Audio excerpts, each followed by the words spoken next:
What's the fastest way to save the earth? Wrong. You're all too slow. The fastest way is digital decluttering. What?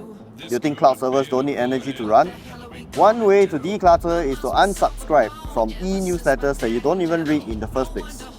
You can easily do that on Yahoo Mail. Just click on the subscribe tab and unsubscribe to e-newsletters that you haven't read in, I don't know, the last month. There, done. Mother Nature loves you because you love Mother Nature. Be a mother lover.